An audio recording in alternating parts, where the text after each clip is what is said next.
Et la pesée, c'est comment au sambo? C'est C'est, la veille, c'est le jour même? en général, c'est la veille, sauf les tout petits événements, ils le font le jour même. Mais en général, dès que tu fais des gros tournois où il y a quand même vraiment du monde qui vient, et c'est toujours la veille, soit dans l'après-midi, soit le soir. Ça va dépendre de l'organisation, comment c'est fait. Mais voilà. Pour les championnats, les gros championnats, type championnat d'Europe, championnat du monde, ça c'est toujours la veille. Si c'est le premier jour que tu as la pesée, bah, tu l'as en fin de journée vers 17-18 heures. Mais si c'est les jours suivants, bah, tu l'as à 15-16 heures. Du coup, ça permet de le récupérer. Et tu fais tous les combats depuis le premier jusqu'en finale dans le même un jour C'est un seul? jour, ouais. Un Ouais. jour. En sambo, c'est, bah, t'as un certain nombre de catégories tel jour et tu fais tous tes combats. T'as une pause, si on veut, dans l'après-midi. Parce qu'en général, ça commence le matin. Ça dépend du monde qu'il y a, mais vers 15-16 heures au plus tard, c'est fini avec les repêchages, la troisième place. Et en général, à 18 heures, ils font les finales. Du coup, tu as une pause quand même dans la journée pour récupérer. D'accord, ok. Donc c'est pas comme la lutte. Parce que certains tournois, je pense qu'ils avancent. Même au JB maintenant, les ceintures noires, ils vont jusqu'en quart de finale, je pense. Et le lendemain, ils Ouais. refont. Ah, Mais après, ils sont pas obligés de refaire la pesée, ouais, quand ouais. même. Donc, le sambo, c'est tout le Ouais, même. sambo c'est tout. Après, l'autre sport que je fais aussi, le hand-to-hand fighting, là, eux, ils font un peu différemment où tu as les combats préliminaires un jour Mhm. et demi-finale, finale un autre jour. D'accord. Ok. Mais t'as pas de pesée à refaire, ça c'est Et bon. c'est les mêmes catégories?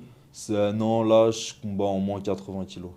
80 kilos. Du coup, c'est pour ça que je reste en fait 82, ça va très bien parce que le judo c'est 81, 80 le hand-to-hand fighting, 79 le sambo. Ok.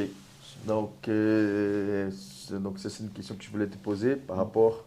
Donc, c'était au Kazakhstan, c'est ça que tu as Ouais, fait. Et Kazakhstan. moi, je pensais que c'était un style de sambo. Donc, c'est. Non, le hand-on fighting, Rukapashka,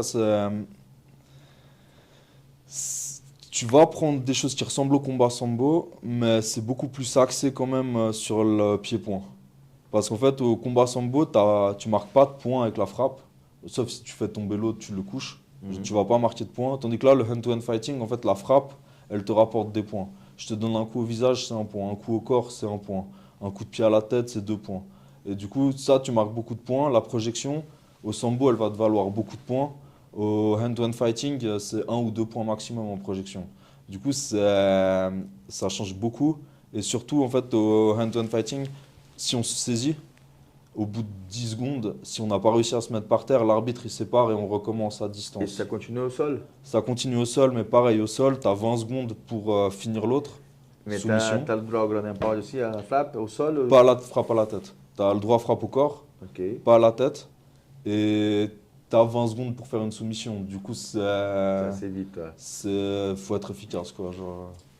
Au sambo, au sol, tu peux frapper au visage. En combat sambo, tu peux frapper au visage, ça, y a pas de C'est souci. presque les mêmes règles que le MMA. Ouais, ça, tu peux coûter. C'est juste en fait, tu dois aussi mettre un genou à terre pour taper l'autre en combat sambo. Tu peux pas être debout et puis tu l'enchaînes depuis debout.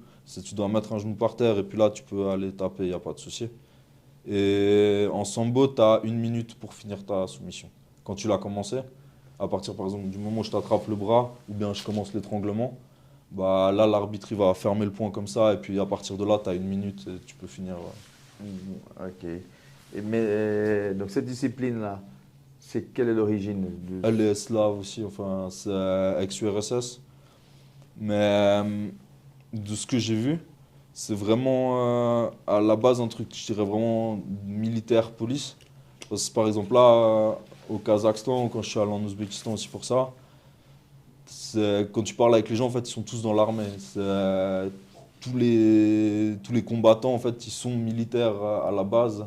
Et c'est un sport qui se fait dans l'armée.